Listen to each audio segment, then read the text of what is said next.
Welcome to Pragati education 24। आप सभी का एक बार फिर से स्वागत है आपके अपने यूट्यूब चैनल प्रगति एजुकेशन 24 में।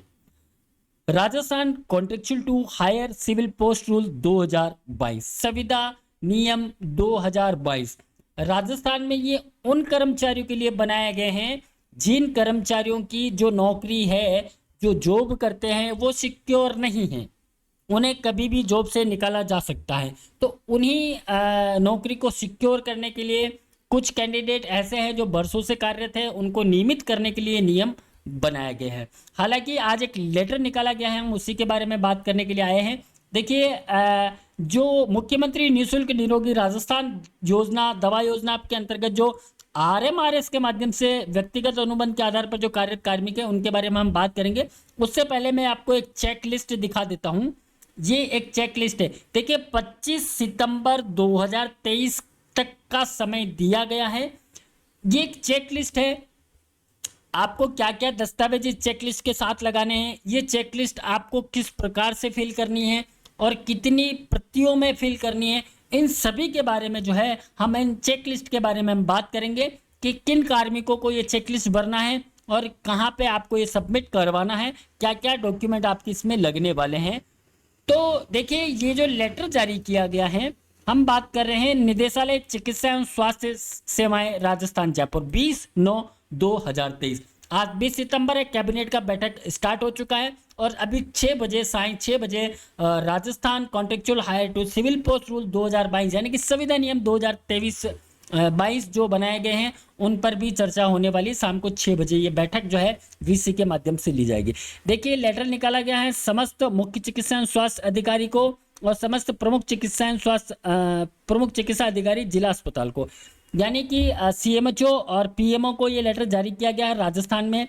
अब मुख्यमंत्री निःशुल्क निरोगी राजस्थान योजना दवा के अंतर्गत जो कार्यरत कैंडिडेट हैं, जो आरएमआरएस के माध्यम से व्यक्तिगत अनुबंध के आधार पर लगे हुए हैं और उनकी संख्या यहाँ पे दी गई है कि 2532 यानी कि 2532 जो कैंडिडेट है वो लगे हुए हैं। संविदा मशीन विद मैन यानी कि कंप्यूटर ऑपरेटर कैंडिडेट लगे हुए हैं। इन्हें Rajasthan contractual hire to civil post rule 2022 के अधीन नियुक्ति हेतु स्क्रीनिंग कर रिपोर्ट तैयार करने बाबत जो इस योजना के अंतर्गत लगे हैं, केवल आरएमआरएस के माध्यम से लगे हैं, उनकी स्क्रीनिंग होने वाली है। जो चेकलिस्ट मैंने आपको बताई है वो किस प्रकार से फिल की जानी है, कितने डॉक्यूमेंट आपको लगाने हैं, कौन कौन से लगाने हैं, उनके बारे में आगे हम बात करेंगे। तो एक बार आप बने रहिएगा वीडियो के साथ। तो ये वो कैंडिडेट हैं जो आरएमआरएस के माध्यम से लगे हैं, उनके बारे में है। तो पहले मैं बेसिक क्लियर कर दूं आपका कि उपरोक्त विषय अंतर्गत निवेदन है कि जो स्वीकृति के क्रम में मुख्यमंत्री निःशुल्क निरोगी राजस्थान योजना दवा के अंतर्गत आरएमआरएस के माध्यम से व्यक्तिगत अनुबंध के आधार पर कार्यरत 2532 संविदा machine with man computer operator को Rajasthan contractual hire to civil post rule 2022 के अंतर्गत लिए जाने हेतु इन नियमों में निम्नलिखित शैक्षणिक योग्यता, मासिक पारिश्रमिक एवं पदनाम निर्धारित किए जाने की स्वीकृति प्रदान की गई। ये जो वीडियो है इसका हम पहले बना चुके हैं इस पदनाम को लेकर। अब देखिए, जो एनजीओ से कार्यरत हैं या किसी और माध्यम से आप यहाँ पे कार्यरत हैं, इसी पोस्ट पर आपको इसमें शामिल नहीं किया गया है। ऐसे कैंडिडेट जो आरएमआरएस के माध्यम से लगे हुए हैं, अब आरएमआरएस के माध्यम से लगे केवल उन्हीं कैंडिडेट को इस रूल्स में शामिल किया गया है, यानी कि उनको किसी न किसी विज्ञप्ति निकाल कर यानी कि विज्ञप्ति के माध्यम से लिया गया है। ऐसे कैंडिडेट जो डायरेक्ट एनजीओ के थ्रू लग जाते हैं, एनजीओ के माध्यम से हैं या फिर जॉब बेसिस से डायरेक्टली लिए गए हैं, उन कैंडिडेट को इसमें शामिल नहीं किया जा रहा है फिलहाल के लिए। आगे क्या होने वाला उसके बारे में हम बात नहीं करेंगे अभी। तो इस प्रकार से देखिए, यूटीबी जो कार्यरत है कर्मी हैं वो भी जो है ज्ञापन वगैरह दे रहे हैं कि हमें भी इसमें शामिल किया जाए। तो हालांकि ये अलग विषय है, इसके बारे में हम फिर किसी और वीडियो में बात करेंगे। तो आज हम बात कर रहे हैं आरएमआरएस के। तो machine with man computer operator आपका जो विद्यमान पद है वो ये है।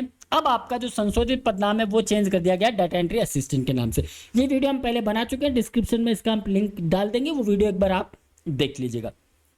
ऐसे कैंडिडेट जो स्नातक ग्रेजुएशन है और उनके पास आरएससीआईटी का सर्टिफिकेट या उससे उच्च योग्यता का कोई सर्टिफिकेट हो, आप ग्रेजुएट हो किसी भी स्ट्रीम में और आपके पास आरएससीआईटी का सर्टिफिकेट होना चाहिए। जब आप लगे थे तब की बात कर रहे हैं, अगर अभी आपने आरएससीआईटी किया है तो वो नहीं माननी है फिलहाल के लिए।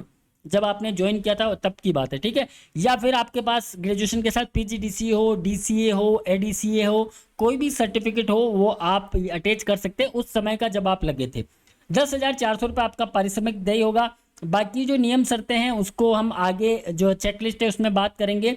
देखिए, इस नियमों के अंतर्गत आने से पूर्व यदि किसी कार्मिक को उपरोक्त निर्धारित किए जा रहे पारिश्रमिक से अधिक पारिश्रमिक प्राप्त है, अगर कोई ऐसा कैंडिडेट है जिसको 10,000 से 400 से ज़्यादा मिल रहा है, तो उसका जो पेमेंट है वो सुरक्षित रहेगा, उसको कम नहीं किया जाएगा, ठीक है। 10,400 नहीं किया जाएगा। अगर किसी को 12,000, 13,000, 11,000 जो भी मिल रहे हैं तो वो इसमें सुरक्षित रहेंगे, किसी को कम नहीं किया जाएगा।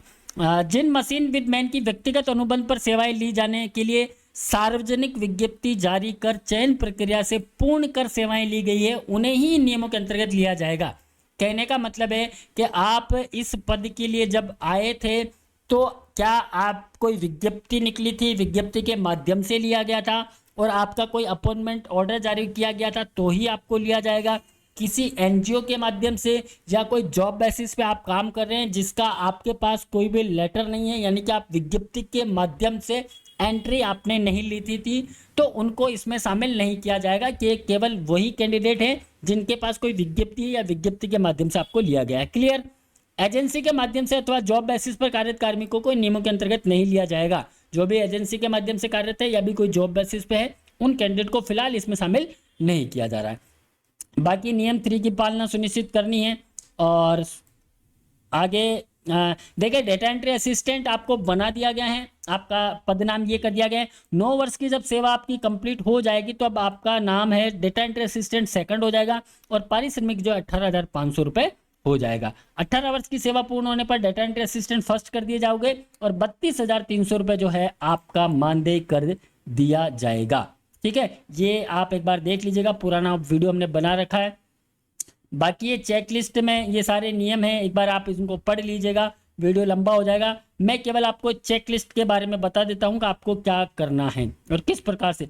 देखिए, इस योजना के अंतर्गत जितने भी संविदा कार्मिक हैं उनको इन नियमों के अंतर्गत लिया जा रहा है, जिसकी जो सूचना है चेकलिस्ट के अनुसार तैयार कर संबंधित दस्तावेजों की प्रमाणीकरण सहित दिनांक 25 सितंबर तक जो है स्टेट पर आपकी सभी की जो है रिपोर्ट वो भिजवाई जानी है। ये लिखा गया है निदेशक जनस्वास्थ्य चिकित्सा स्वास्थ्य सेवाएं राजस्थान जयपुर द्वारा समस्त सीएमएचओ और पीएमओ को, ठीक है। तो ये 25 तक भिजवाई जाएगी डिपार्टमेंट के द्वारा। अब हम केवल इस चेकलिस्ट पर बात कर लेते हैं जो आपको तैयार करके डिपार्टमेंट को देनी। सबसे पहले तो आप एक फाइल लेके आ जाएं, जो 3 फाइलें मिलेगी आपको। 3 फाइल आप लेके आए, 3 फाइलों में आपको ये जो दस्तावेज आपको सबमिट करवाने रहेंगे। एक बड़ा सा फोल्डर टाइप जो फाइल आती है ना, जिसमें आप ओरिजिनल डॉक्यूमेंट्स वगैरह रखते हैं, उस टाइप की एक फाइल ले ले और सबसे पहले चेकलिस्ट किस प्रकार से भरनी है वो ले ले और इसके साथ आपको सारे डॉक्यूमेंट अटैच करने हैं। उससे पहले आज ही आप जो है आपका क्या बोलते हैं, जो पुलिस सत्यापन जो होता है ना, उसके लिए ई मित्र से आप आवेदन कर ले और उसकी रिसिप्ट भी साथ में लगा दे। पुलिस सत्यापन भी आपको चाहिए होगा। हेल्थ सर्टिफिकेट आपको बनाना रहेगा, जो आपको एक्स्ट्रा बनाने वो बता रहा हूँ मैं। हेल्थ सर्टिफिकेट आप बनवा ले, वो भी इसमें अटैच होगा। इसके अलावा आपको एक शपथ पत्र बनवाना पड़ेगा जिसमें आप द्वारा ये घोषणा की गई हो कि मेरे द्वारा जो भी दस्तावेज लगाए गए हैं वो कोई भी कूट रचित नहीं है। और एक शपथ पत्र आपका लगेगा संतान संबंधी के 2002 के बाद जीवित संतानों की संख्या कितनी है वो, और एक आपका शपथ पत्र लगेगा आप कोई भी जो धूम्रपान वगैरह नहीं करते उसका शपथ पत्र। ये आप सिंगल एक शपथ पत्र में भी बनवा सकते हैं, कोई इश्यू नहीं है। तो ये चीज़ें अलग से आपको करवानी है, बाकी और कुछ भी नहीं लगेगा। अब दस्तावेज आपको क्या क्या लगाने हैं, सबसे पहले तो देखिए मैं इसको फिल कर रहा हूँ यहाँ पे, है ना, डेमो से। आपको ये जो PDF है इसका हम टेलीग्राम चैनल प्रगति एजुकेशन 24 पर इसको पोस्ट कर देंगे, या फिर हमारी वेबसाइट है pragati-education24.com, वहाँ से भी आप इसको डाउनलोड कर पाएंगे। और देखिए, कर्मचारी का नाम, आपका जो भी नाम है आप वो यहाँ फिल करेंगे। वर्तमान पदनाम मशीन विद मैन, आपका जो भी वर्तमान पदनाम है वो आप यहाँ लिखेंगे। इसके बाद डेटा असिस्टेंट जो आपका नाम रखा गया है, वर्तमान मानदेय आप यहाँ पे लिखेंगे। स्क्रीनिंग पश्चात आपका पदनाम क्या कर दिया गया है वो यहाँ लिखा जाएगा। अब आपको क्या मानदेय यानी कि 10,400 रुपये आपको यहाँ पे लिखना है, ठीक है। यहाँ पे आपका नाम आ जाएगा, यहाँ पे आपका वर्तमान में पदनाम क्या है वो, और वर्तमान मतलब जो आपका पुराना नाम है ना, मशीन विद मैन। मानदेय आपको क्या मिल रहा है वर्तमान में, अभी क्या मिल रहा है वो। स्क्रीनिंग के पश्चात आपका क्या नाम हो चुका है वो आपको लिखना है, यानी कि डेटा एंट्री असिस्टेंट कर दिया गया है। और अब स्क्रीनिंग के पश्चात आपका मानदेय होगा 10,400 रुपये। पद स्थापन स्थान आपका जहाँ पे भी आप चाहे जिला चिकित्सालय में है, ब्लॉक में है ना, पीएससी सीएससी जहाँ पे भी आप कार्यरत हैं उसका पद स्थापन स्थान, जिला कौन सा है, मूल निवास स्थान आपका कौन सा है, आपका जिले का नाम लिखना है और आपका कंप्लीट एड्रेस यहाँ पे आ जाएगा।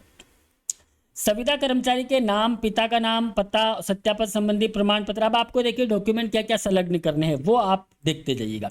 देखिए संविदा कर्मचारी के नाम, पिता, ये भी जो भी है, अंक तालिका, आधार कार्ड की प्रति, अन्य सबसे पहले आपको यहाँ पे राइट लगाना है। जो डॉक्यूमेंट आप संलग्न कर रहे हैं वो यहाँ पे राइट लगाना है।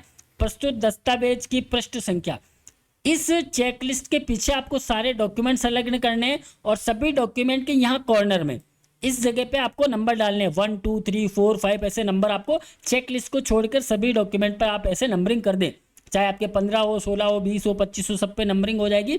उसके बाद आपको क्या करना है, तो ये देखिए अंक तालिका मांग रहे तो 10th की अंक तालिका या फिर आधार कार्ड, तो 10वीं की अंक तालिका सबसे पहले आप लगाए और पृष्ठ संख्या आप लिख दें कि 1 नंबर पे ये हमने लगा रखी। उसके बाद संविदा पर कर्मचारी की नियुक्ति तो अपनाई गई प्रक्रिया से संबंधित सूचना, यानी कि नियुक्ति का आधार जिसमें विज्ञप्ति की प्रति, आप जिस विज्ञप्ति के माध्यम से लगे हैं वो विज्ञप्ति आ जाएगी। यहाँ पे आपको राइट करना है। विज्ञप्ति की संख्या हो सकती है आपके पेज नंबर 2 पे हो तो आप यहाँ पे 2 लिखिएगा, ठीक है। और अंतिम अनुबंध की समयावधि, ठीक है, यानी कि आपका जो बॉन्ड जो फर्स्ट में जब आप ज्वाइन किया था आपने तब आपने जो है बॉन्ड दिया होगा, है ना, वो अंतिम अगर आपने हर साल आप रेन्यू कर रहे हैं तो वो लगा दीजिएगा। अगर आपके पास नहीं है तो कोई दिक्कत नहीं है।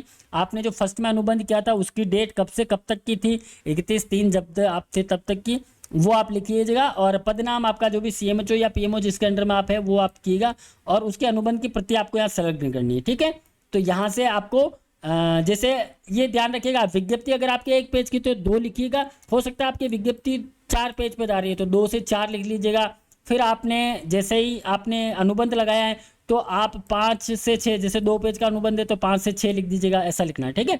और बाकी विज्ञापन में दर्शाएगी आप जब ज्वाइन किया था तब विज्ञप्ति में आपसे क्या मांगा गया था। अगर ग्रेजुएशन लिखा हुआ है प्लस RSCIT या कंप्यूटर डिप्लोमा है तो वो आप यहाँ पे संलग्न करेंगे 7 से 9 10 12 जितना भी आपका जा रहा है। अब आप समझ में आ गया होगा पृष्ठ संख्या में आपको क्या लिखना है।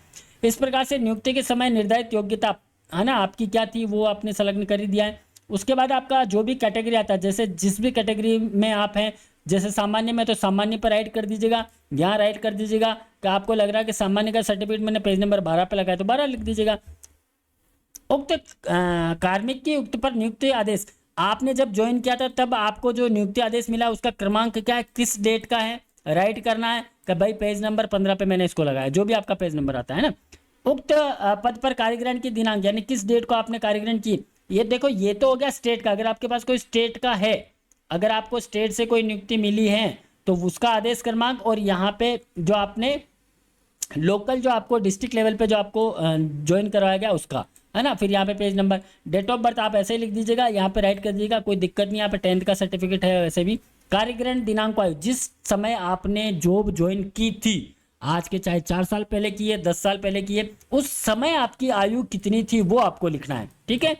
और दिनांक 1/1/23 को आपकी आयु कितनी हो रही है वो आप निकाल के यहाँ लिख लीजिएगा। इसमें आपको कुछ लगाने की जरूरत नहीं, डैश कर दीजिएगा, कोई दिक्कत नहीं है। जीवित संतान 2002 के पास बाद कितनी संतान है और तक कितनी है और उसके बाद में कितनी है, आपको यहाँ पे संख्या डालनी है, ठीक है। कभी यहाँ पे 1 है या 2 है, 3 है, जो भी है आपको वो आपको संख्या यहाँ पे डालनी है। और उनके अगर आप बर्थ सर्टिफिकेट आप उपलब्ध करवा पाए तो आप वो यहाँ पे अटैच कर दीजिएगा। संविदा कार्मिक को देय मानदेय, नियुक्ति तिथि को, यानी कि जब आपने ज्वाइन किया था तब आपकी सैलरी क्या थी, 8,000 थी, 4,000 थी, 7,000 थी, वो आपको यहाँ लिखनी है। और 1/4/2022 को आपको क्या मानदेय दिया गया वो आपको यहाँ लिखना है, ठीक है। और इन दोनों का जो है इसका तो कोई दिक्कत नहीं है, आपको ये लास्ट में जो पेमेंट मिला इसका सैलरी स्लिप आपको यहाँ पे लगाना है, किसने पेज नंबर पे। न्यायालय द्वारा अगर आपकी कोई प्रकरण चल रहा है तो ठीक है, नहीं तो आप डैश कर दीजिएगा, एने आ जाएगा। आपका मोबाइल नंबर आ जाएगा, बैंक की डिटेल, बैंक का नाम, आपकी शाखा कौन से में बैंक, आपका खाता संख्या क्या है, FC कोड क्या है, और सेलेक्ट करके आप जिस पेज नंबर पे आप लगा रहे हैं 2018 उसको लिख दीजिएगा। बैंक अकाउंट डिटेल कोई भी चलेगा, हो सके जितना हो सके आपका जो सैलरी आता है वो वाला बैंक अकाउंट डालें। बाकी अगर आप किसी का न्यायालय के संबंधी कोई प्रकरण चल रहा है तो आप डिटेल डालें, ये तो आप छोड़ दें। और बाकी ये चीज़ें जो है दस्तावेज प्रशिक्षण कमेटी है जो ब्लॉक लेवल पर और जिला स्तर पर बनेगी, ये आपका इसमें कोई काम नहीं है, है ना। तो ये आपको चेकलिस्ट इस प्रकार से फिल करना है। तो आरएमआरएस के जो भी कैंडिडेट हैं आरएमआरएस के माध्यम से लगे हुए हैं, मुख्यमंत्री निःशुल्क निरोगी राजस्थान योजना दवा योजना के अंतर्गत जो भी लगे हैं कैंडिडेट, उन्हीं को आरएमआरएस के जो 2532 कैंडिडेट है इसकी लिस्ट हमने पहले प्रोवाइड करवा दी, आपको एक बार देख लीजिएगा। एनजीओ के जो कैंडिडेट हैं जॉब बेसिस से, उनको अभी फिलहाल इसमें नहीं लिया जा रहा है। तो बने रहिए आप हमारे साथ, थैंक यू, धन्यवाद। फिर भी अगर आपका कोई कमेंट्स है तो आप कमेंट्स के माध्यम से आप पूछ सकते हैं।